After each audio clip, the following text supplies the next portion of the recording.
Salut à tous, j'espère que vous allez bien et aujourd'hui pour cette nouvelle vidéo, en fait pour vous mettre un petit peu dans le contexte, il y a quelques jours de ça, je faisais encore une fois du rangement dans ma chambre, enfin je rangeais mes sneakers et en fait un peu comme lorsque j'avais fait le All My Sneakers, je me suis refait la réflexion en voyant certaines paires en me disant putain c'est vrai qu'elles sont là, c'est vrai que je les ai et en fait en vrai certaines paires je les mets plus du tout ou alors même je les ai très rarement portées et aujourd'hui ça fait que je les regrette un peu, vous voyez. En fait je me dis vraiment que certaines ont coûté très cher et très clairement c'est de l'argent que j'aurais pu économiser soit pour faire quelque chose d'autre de plus intéressant ou peut-être même pour me prendre une autre paire qui elle peut-être aurait été plus intéressante, que j'aurais porté beaucoup plus.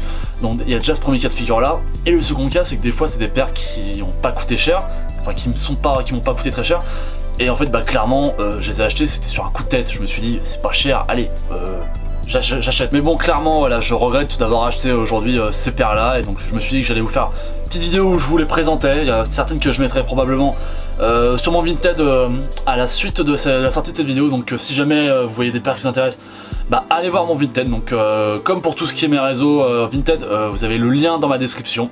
Donc voilà, de toute façon c'est Just Match It au cas où, même si vous avez la flemme et vous voulez juste chercher, c'est Just Match It sur Vinted.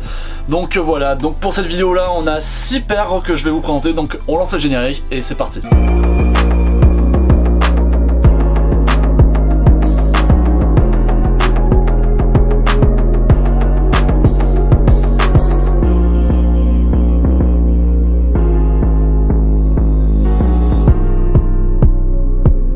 Bon, alors la première paire, donc il s'agit d'une Air Force One, on va dire coloris Volt avec un cuir qui reprend un peu une peau de serpent. Donc voilà, que j'avais acheté il y a un peu moins d'un an de ça à la friperie Épisode, qui est située à proximité de la rue Turbigo dans Paris, dans le 1er arrondissement.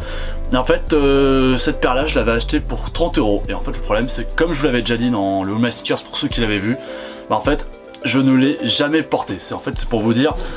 J'ai encore l'étiquette sur la paire, voilà, donc voilà, pour vous dire que j'ai jamais porté. En fait le problème c'est que là par exemple on est dans le deuxième cas de figure que je vous exposais dans l'intro, c'est que cette paire là ne coûtait pas cher, donc je me suis dit 30 €, allez ça part.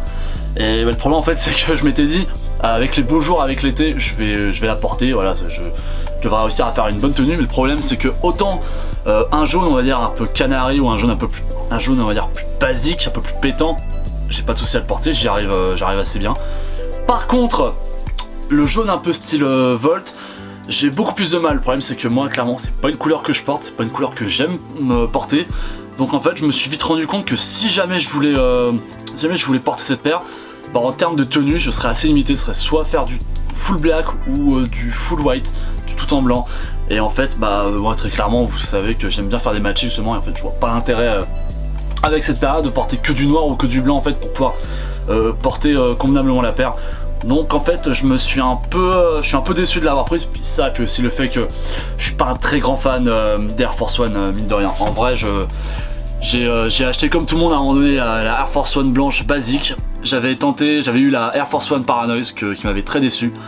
Et j'ai celle-là, mais que je n'ai jamais portée. Donc je pense que celle-là, enfin non, celle-là c'est sûr je vais la mettre à vendre sur Vinted, donc si jamais elle vous intéresse vous pourrez venir voir, elle sera sur Vinted. Mais en plus franchement c'est ouais je suis deg quand même de pas pouvoir la porter, de ne pas savoir la porter, parce que 30 € elle est dans un très bon état, enfin je veux dire je vais vous la montrer rapidement, mais je sais pas si vous allez voir, mais en fait en vrai vous avez juste la toe box qui est un peu abîmée, mais bon c'est propre à toute l'Air Force One. Mais en vrai la paire, enfin tu regardes la semelle, elle est nickel quoi, voilà, c'est y a quasiment rien, elle est presque DS la paire, donc ouais franchement un peu dommage. Alors bon si jamais je vous la vends, alors je vous mettrai une box de substitution parce que moi je l'ai acheté, elle était sans box. Donc voilà, on va passer à la paire suivante, mais bon voilà, c'est la première paire de cette vidéo. C'est vrai que celle-là je la regrette beaucoup parce que je sais pas, j'arrive pas à la porter malheureusement. Donc ensuite en deuxième paire, alors si jamais vous y connaissez un peu on va dire en box spéciale, normalement vous savez à peu près de quelle paire il peut s'agir. Alors pour ceux qui ne savent pas, il y a 2 ans de ça, en 2019, Nike avait sorti un programme qui visait en fait à mettre en avant on va dire de jeunes créatifs un peu partout dans le monde, dans 6 capitales précisément. Il y avait Londres, New York, Tokyo, Séoul et Paris, je crois, si je dis pas de bêtises, je crois que je les ai toutes dites. Et donc en fait moi j'avais réussi à avoir, c'était la Air Max 97 Séoul, et j'avais également réussi à avoir, c'est la Vapor Max Plus Paris, donc la Work in Progress. Et en vrai de vrai, je regrette d'avoir acheté cette paire pour plusieurs raisons. La première déjà, c'est son prix. Je l'avais acheté 225 €. Et pendant très longtemps, c'est la paire qui m'a coûté le plus cher dans ma collection. Donc je vais pas vous mentir que aujourd'hui, quand je vois ce que j'en fais, ça me fait chier parce que je la mets plus du tout. Deuxième raison, c'est que pendant très longtemps, moi je faisais partie de ceux qui ont vraiment cru en la technologie de la Vapor Max, cette semelle avec tout en bulle d'air. J'ai vraiment cru, pour moi c'était vraiment, c'était l'évolution logique, on va dire. Le problème, c'est que je trouve que déjà d'une, Nike a fait un gros pas en arrière quand l'année d'après ou 2 ans après la sortie de la Vapor Max, ils ont sorti la 270, puis la 360 si je dis pas de bêtises. Donc déjà pour moi c'était un gros pas en arrière, c'était assez significatif, on va dire, de l'échec que ressentait Nike au travers de ce modèle là. Et le problème, c'est que malheureusement ils ont raison, c'est que je trouve que la technologie de la Vapor Max est totalement foireuse. Ça veut dire que la bulle d'air ne tient pas dans le temps. Si tu la portes, si tu la rock au quotidien, au bout d'un moment elle va péter. Voilà, c'est pas aussi résistant que les bulles d'air d'une Air Max, voilà, très clairement. Donc assez malheureux, je trouve ça assez dommage. Et le troisième point aussi, c'est que malheureusement en fait elle se salit très facilement. Pour vous remettre un peu dans le contexte, il y a 2 ans de ça aussi, ouais, 1 an et demi, 2 ans de ça, j'étais sur une terrasse dans Paris, je prenais un verre. Et en fait un serveur qui fait tomber son plateau, et dans le plateau t'avais des bières, enfin t'avais des verres, et t'avais une petite bouteille de tabasco, et la bouteille de tabasco était soit ouverte soit mal fermée. En fait quand le plateau est tombé, j'aurais pu avoir n'importe quoi. C'est le tabasco qui est tombé et qui a envoyé des projections sur la paire. Donc voilà, j'ai frotté comme je pouvais, c'est très difficile à faire partir. Et vraiment aussi, ça fait aussi partie de ces petits détails qui font que normalement, porter une paire dégueulasse comme ça m'intéresse plus vraiment. Et il y a aussi un quatrième point, c'est que je trouve que ce genre de paire, on va dire, ce genre de silhouette qui affine le pied, je trouve que c'est vraiment de moins en moins dans l'air du temps. Enfin, du moins de cette manière-là, je pense que c'est aussi pour ça que tu vois de moins en moins d'Ultra Boost chez Adidas, que la Vapor Max est de moins en moins déclinée, on va dire, en termes de coloris. Il n'y a plus de collaboration autour de Vapor Max chez Nike depuis un moment. Pour moi, la dernière Vapor Max issue d'une collaboration qui me revient en tête, c'était celle avec Cactus Market, je crois, si je ne dis pas de bêtises. Je retiens jamais le nom de ce shop. De toute façon, je vais vous la mettre à l'image, comme ça vous allez voir de quelle paire je parle. Mais voilà, très clairement, pour moi, la Vapor Max, c'est comme la 270, c'est comme la 360. C'est des paires qui ont bidé, très clairement, qui ont eu à un moment donné, qui ont marché, qui ont eu une cible à un moment donné. Mais le problème, c'est que je pense que au bout d'un moment, les gens pareil s'en sont un peu désintéressés. Et aujourd'hui, je vois quasiment plus personne porter de Vapor Max.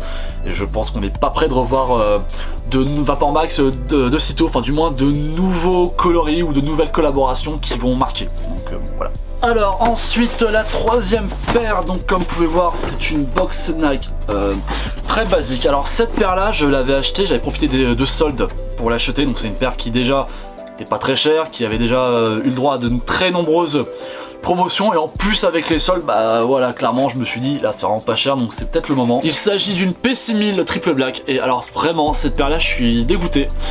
Je suis dégoûté là aussi pour plusieurs raisons. La première, c'est que comme je l'avais dit dans mon Master, j'ai de plus en plus de mal en fait à porter des paires qui sont entièrement noires ou entièrement blanches. J'ai de plus en plus de mal. C'est vrai que moi aujourd'hui j'ai envie d'avoir de la couleur, j'aime bien avoir de la couleur au moins à mes pieds, tu vois. À l'arrière je fais une tenue tout en noir, mais au moins au niveau des pieds je mets un peu de couleur. C'est voilà, je fonctionne comme ça, je cherche pas à savoir pourquoi, je le sais, je peux être bizarre par moment.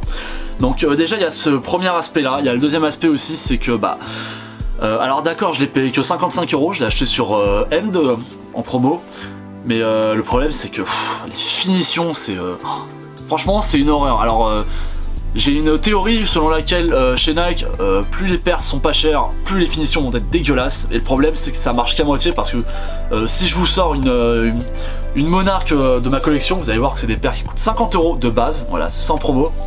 Et c'est des paires qui, niveau finition, c'est quasi irréprochable en vrai. Pour le prix que c'est la Monarch est un meilleur rapport qualité-prix que la P6000 ou même les Dog qui sortent actuellement depuis un an et demi.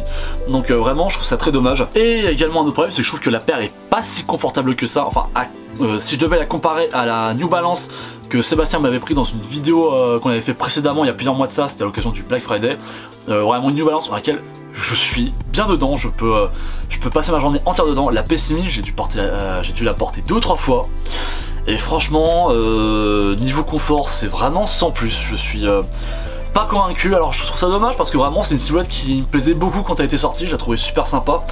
Et en vrai, je trouve que tout en noir comme ça, elle fait très technique justement. Donc je devrais aimer, je devrais pour la porter, mais je sais pas, je n'y arrive pas. Mais vraiment, ouais, quand je vois les points de colle, c'est... Ouais, franchement, vous voyez, ça encore, c'est encore quelque chose qui m'énerve un peu. Donc bon, si jamais quelqu'un ça intéresse, elle sera probablement sur mon Vinted un bon petit prix. C'est une paire que j'ai portée que 2 ou 3 fois, donc ouais, c'est un très bon état aussi. Donc si jamais ça vous intéresse, Vinted. Alors ensuite, la quatrième paire, donc pour ceux qui s'y connaissent un peu en boxe de Jordan, donc vous savez déjà de quel modèle il s'agit. Donc maintenant plus qu'à découvrir le coloris. Donc il s'agit de la Jordan 6 K54 qui devait être à la base le modèle, la version Friends and Family. Et moi franchement là encore j'ai plein de choses en fait à reprocher à cette paire. Bah déjà d'une, c'est la qualité des matériaux. Je trouve que le cuir est une très mauvaise qualité. J'ai rarement été autant déçu par la qualité du cuir chez une Jordan. Mais vraiment je suis très déçu. Je vais essayer de vous montrer un peu ce que je veux dire par là. Je sais pas si vous allez voir, mais ces petites sortes de creasing qu'on peut voir là, enfin, voilà, il y en a un peu partout. Et en vrai je suis très déçu parce que quand j'ai reçu la paire, quand je l'ai sortie de sa boîte, elle était déjà comme ça, le cuir était déjà un peu comme ça. Et en fait, plus je la porte, en fait, c'est pire en pire. Ce qui fait qu'en fait, cette paire je l'ai portée 2 ou 3 fois. Donc vraiment pour vous dire que moi franchement des fois la qualité ça peut être un gros frein. Si la paire est d'une qualité très mauvaise ou que la qualité me plaît pas du tout, je peux vraiment arrêter de la porter du jour au lendemain la paire. Vraiment, j'ai déjà fait pour d'autres paires dont je me suis débarrassé. Pour moi c'est pas un souci en vrai ça. Mais à ça, et puis aussi je me répète hein, mais ce système de lassage pour moi c'est juste, c'est pas possible hein. Alors peut-être que je suis trop débile, peut-être que je suis con, peut-être que c'est pas comme ça qu'il faut le lasser, mais je trouve pas en fait de bonne manière de lasser cette paire. Donc vraiment je n'aime pas cette paire, voilà. C'est dommage parce que je la trouvais vraiment belle, mais je n'aime pas cette paire. Et ce qui fait qu'aujourd'hui bah, les Jordan 6 alors pendant très longtemps j'en voulais, voilà, moi je voulais évidemment comme beaucoup de gens je voulais la Jordan 6 Travis Scott. Et aujourd'hui je la tenterai hein, quand elle sortira la prochaine Travis Scott en Jordan 6, je la tenterai, mais pas sûr je la garde très honnêtement, je suis vraiment déçu. Cette paire là quand je l'ai achetée en fait je me souviens c'était un samedi matin et à 9 h je me connecte sur l'appli et je vois là une petite animation qui apparaît, un truc qu'on n'a pas l'habitude de voir. Et donc on va dire j'avais une sorte d'accès exclusif à la paire. Et clairement en fait c'est juste que ça faisait un moment que j'avais pas acheté de paire neuve et je me suis dit allez là t'as l'occasion, une petite paire sympa, fais-toi plaisir. Donc voilà, encore une fois, bon voilà, c'est mon petit côté un peu acheteur compulsif qui a parlé en ma défaveur.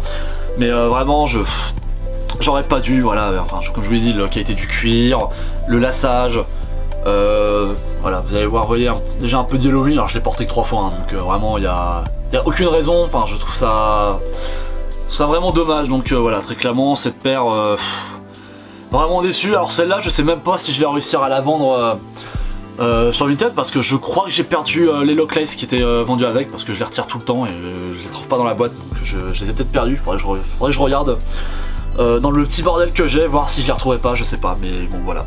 Si jamais elle est sur mon Vinted hein, vous inquiétez pas, elle sera pas à un prix abusé non plus, donc bon. Gardez un oeil, on sait jamais. Alors ensuite en avant-dernière paire, je crois que c'est une des paires que je regrette le plus d'avoir acheté. Et là vraiment c'est juste une question de qualité. Donc je vais déjà vous montrer la boîte. Donc normalement je pense que la plupart d'entre vous, vous avez déjà deviné de quelle paire il s'agit. Donc il s'agit de la Nike en collaboration avec la série Stranger Things sur le modèle de la Cortez. Donc voilà, comme vous pouvez voir. Alors la paire est super belle hein. Ça par contre je maintiens, c'est une super belle paire. Moi j'adore la silhouette d'une Cortez. Mais alors bah premier problème, ça c'est ma faute, je l'ai prise en 45, j'aurais pas dû parce que j'ai le pied large, donc j'aurais dû la prendre en 45,5 voire en 46. Ça c'est un des plus gros problèmes de la Cortez. Pour moi personnellement ça me serre le pied, ça me fait mal au pied, je peux pas, donc en fait je peux pas la porter plus d'1 heure ou deux, c'est dommage quand tu peux porter une paire qu'1 heure ou deux, vraiment c'est très peu dans la journée. Deuxième gros point noir, alors ça c'est le pire de tous, c'est la qualité. J'ai déjà eu des paires avec une qualité merdique, très clairement. J'avais déjà acheté, c'était une Air Max 180 coloris OG qui était sortie en 2017 si je dis pas de bêtises. Et la qualité c'était une catastrophe, mais alors là franchement là encore on atteint des sommets. Et c'est là encore, ça confirme pour moi ma théorie du plus c'est moins c'est cher, plus c'est merdique en termes de qualité. Enfin je veux dire, si je vous montre, voilà, on va reprendre le même exemple qu'on avait pris pour la vidéo où on comparait la Dunk de 2003 que j'ai dans ma collection et la Dunk de 2020 7A. Vous voyez là, si j'appuie, c'est voilà, j'ai même pas besoin de forcer, donc vraiment c'est malheureux. Et alors deuxième gros défaut de qualité, alors pour vous remettre un peu dans le contexte, je vais vous raconter encore une fois cette histoire. Le jour où je la reçois, je pars sur Paris, je passe ma journée sur Paris parce qu'il faisait beau, donc voilà, je me suis autant profité. Et je décide de la mettre et on fait de la trottinette. Et à un moment donné, donc pour m'arrêter, enfin on s'arrête et donc je dois mettre la béquille pour la trottinette. Donc avec le pied, avec ce pied là, je frotte légèrement pour faire poser la béquille. Ah, mais c'est comme je dis, j'ai frotté très légèrement. Alors je sais pas si vous allez voir. Voilà, je pense que vous voyez là. Voilà, un petit frottement, ce que ça fait. Donc vraiment, c'est malheureux parce que, encore une fois, tout était super en fait autour de la paire, que ce soit la boîte avec le packaging, les couleurs, enfin voilà. La paire en soi, moi j'adore la Cortez, je suis vraiment dégoûté parce que depuis, j'ai plus envie d'en porter, j'ai plus envie d'en acheter parce que j'ai plus confiance en fait en ce modèle là. Mais encore une fois, je suis dégoûté. Alors celle-là, je la vendrai pas parce que malgré tout, je trouve que la paire est super belle, je trouve que ça fait une belle paire à avoir dans sa collection, mais niveau qualité, c'est pas ça. Je suis désolé, donc si jamais il y en a qui voulaient s'acheter une paire de Cortez Stranger Things à l'occasion, moi je vous dirais non, ne la prenez pas. Ou alors prenez-la à moins de 50 €. Il n'y a que là que pour moi, il n'y a qu'à ce moment-là pour moi que ça vaut le coup. Donc voilà, vraiment très grosse déception. Et enfin pour finir, la dernière paire que je regrette un peu d'avoir acheté, celle-là, c'est ma Yeezy 700. Tu es le... Alors, avant de me faire attaquer par tous les fans de Yeezy, je vais quand même expliquer, on va la sortir, je vais vous expliquer mon ressenti sur cette paire. Donc voilà la paire. Alors là encore, il y a plusieurs choses qui font que je regrette un peu de l'avoir acheté. La première chose, c'est son prix. Alors c'est 300 €. Alors je sais que toutes les Yeezy 700 jusqu'à il n'y a pas si longtemps que ça, c'était 300 € le prix. Je sais très bien, je sais que on a tous été logés on va dire, à la même enseigne pour ça. Mais en vrai, je me dis que j'aurais vraiment dû garder mes 300 €, rajouter 100 € de plus et me prendre la Wave Runner, la OG.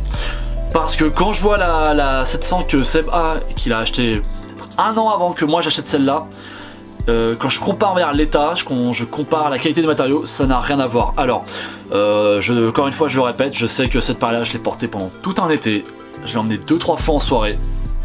Donc voilà, je l'ai malmenée, ça je le sais.